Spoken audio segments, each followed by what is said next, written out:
Hello everyone and welcome to Employer Insights here at Kidderminster College. We are chatting with David here today. Hello David, how are you? Danny, nice to be here. Thank you for inviting me. Absolute pleasure to speak to you. So David, as we get stuck into this conversation here, we're going to be focusing on apprenticeships and apprentices and how they've worked for your business, and also with regards to how they can be useful for other organisations as well. But before we get to any of that fun stuff about apprentices, who is David? Who am I talking to today? Okay, Danny. So my name is David Harris, and I'm a finance manager and commercial accountant. And I've been working in senior health accounting roles now for over 20 years in healthcare manufacturing. And I started my accounting career back in the mid-90s on an AAT apprenticeship, which I completed around August 2000 and then moved on to the professional qualifications that can lead to. I predominantly worked in small, medium-sized enterprises during my career. And that's really enabled me to expand my skill set and my experience into other areas of business administration, including HR, ISO 9001. But also in doing so, it's given me that opportunity to work alongside with business owners and senior people within the business. So the breadth of experience and knowledge that I've built up has been fantastic over the years, and it's really helped me to develop my career. Amazing. And we're going to swing back to that in just a moment's time, once we know what your organisation actually does. So which organisation are you working for and what do you do in the local area or wider? So I currently work for a company called Redspeed International. They design and develop safety camera systems, quite often referred to as speed cameras. So not many people are really interested in. They're deployed globally and nationwide in the UK, and we work closely with local authorities and police constabularies, helping to identify and design the best systems to reduce the number of fatalities and serious incidents that do occur in many of these accident black spots around the country. So we work with them to identify where these black spots are, and then we monitor that whatever system we put in place actually has the desired effect, which is not necessarily to issue lots of tickets, but actually to reduce the number of fatalities and to bring the average speed down of the drivers on that road. And I'm pleased to say we have a lot of success in that area, and that's fed in through some of the statistical information that we get back that proves that our cameras, our safety systems really do have a positive impact on road safety and improving and reducing the number of fatalities and serious injuries that we have. Yeah, so your organisation is a massive part of our day-to-day life, then, isn't it, really? We're around it all the time, aren't we? Yeah, they're everywhere. They're not all ours, I have to hasten to add, but we're very innovative. We collaborate with local, national and global partners to develop and capitalise on the latest technology as well. And that includes something at the moment, AI software, which is a really big thing that we're hoping to develop and be one of the first to really develop a full AI camera system that can not only detect when somebody's gone through a red light, but also with things like distracted drivers, people who are using their mobile phones while they're driving, all these things that can build up and hopefully raise awareness of these issues, but also reduce the number of fatalities and serious injuries that result from distracted drivers and people using their phone while they're driving. Yeah, extremely important organisation you've got there, and also very exciting for young people and apprentices to get stuck into an industry like yours that's so crucial and so innovative and forward-thinking. So you have a few apprentices that use us as a training provider here at Kidderminster College. So as you've been an apprentice yourself and now you are line managing or working with the college and apprenticeships and apprentices, how useful has it been for your organisation to have apprentices working with you? I mean, why not just go out and hire some people the traditional way? Well, sometimes, trying to hire someone in the traditional way, you can find that good candidates can be very thin on the ground in the area that you're looking to recruit. But apprenticeships are really useful to our business because they offer us the opportunity to recruit and develop the talents of local young people in our area and bring them into our organisation. And in my experience, apprentices are always extremely keen to learn new skills and develop their abilities in the workplace. And there's many advantages in terms of the speed with which we can recruit new talent this way, because we can very quickly bring somebody into the organisation.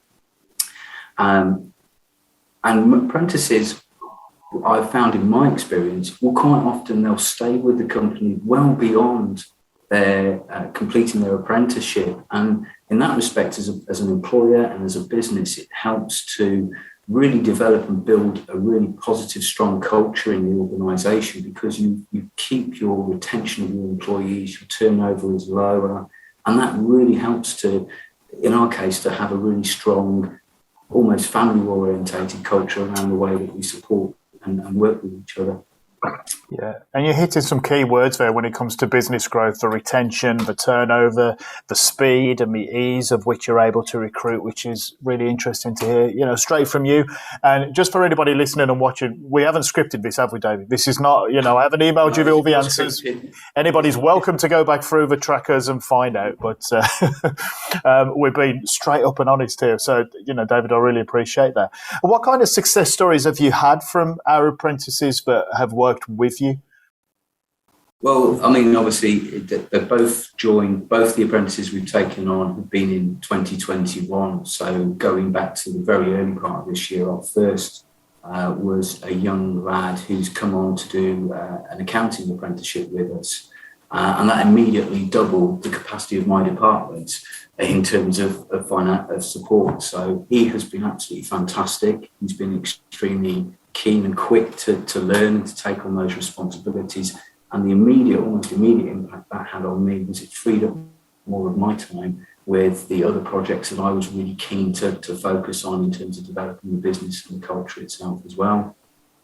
And we've also had an electrical engineering apprenticeship who came to us after having a disappointing experience elsewhere. So we were very mindful to ensure that his experience with us was going to be a very positive one.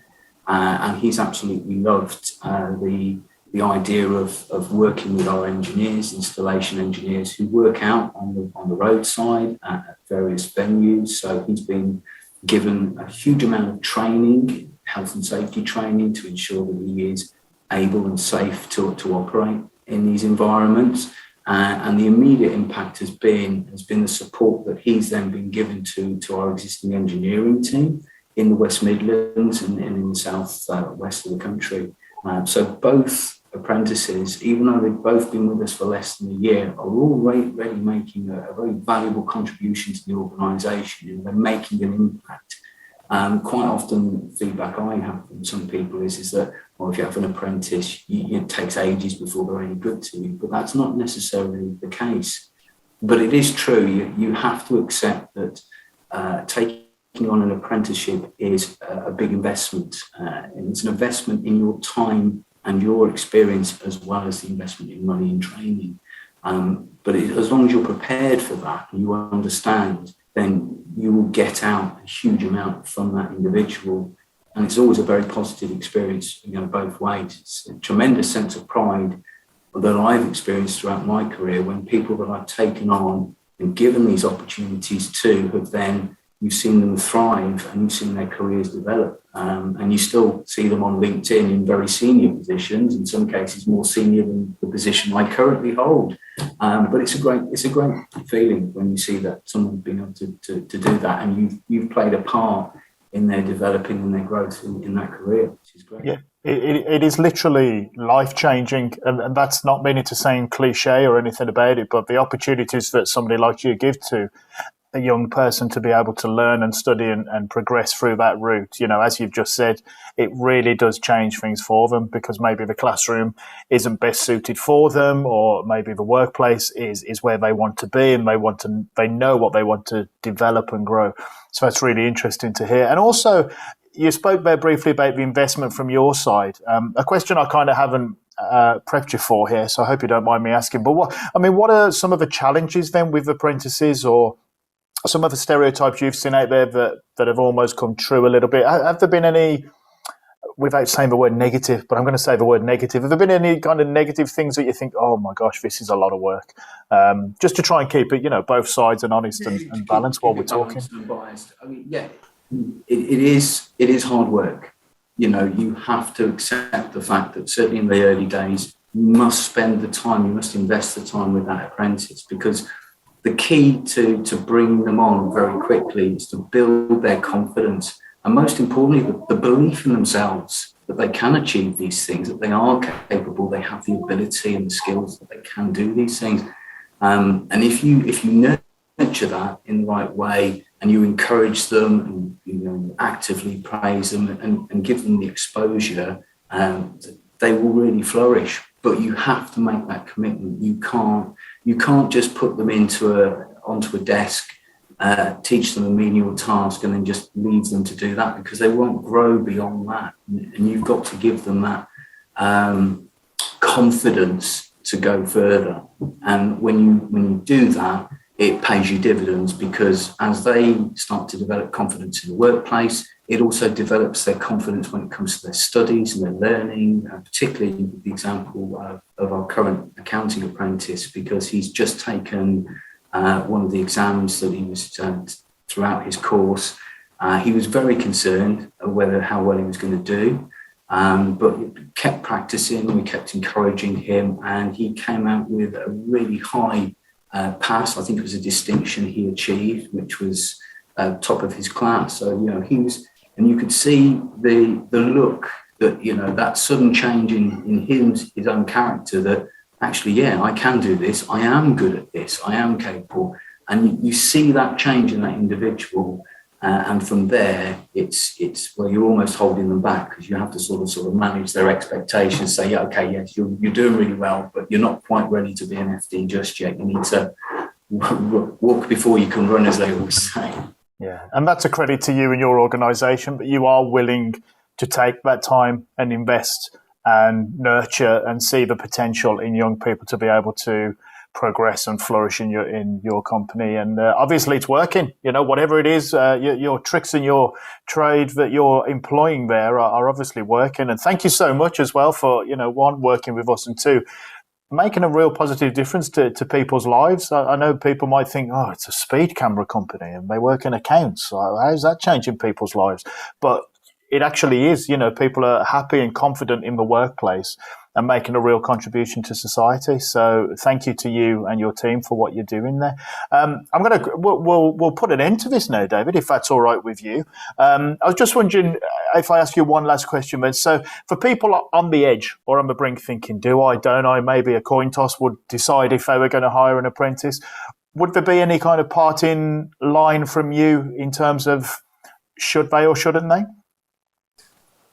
I would always say, from both experiences, both an employer training apprentices and bringing them on, and also from my personal experience where I started out my career as an apprentice, for any employer who's considering it, to go for it, because it's one of those things within the world of work where there are many challenges, there are many stresses. The rewards that you get back from seeing an individual that you have helped to develop and grow their career, you can't put a measure on it. You can't put a value on it. It's just a fantastic feeling to know that you've made such a difference to a young person's life.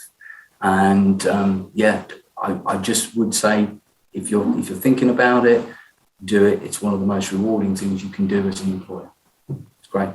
Brilliant. Thank you so much. And I really appreciate you giving up your time on this busy afternoon here. It's very much appreciated. And stay on the line for a minute or two if you would. I'll hit the stop button on our recording.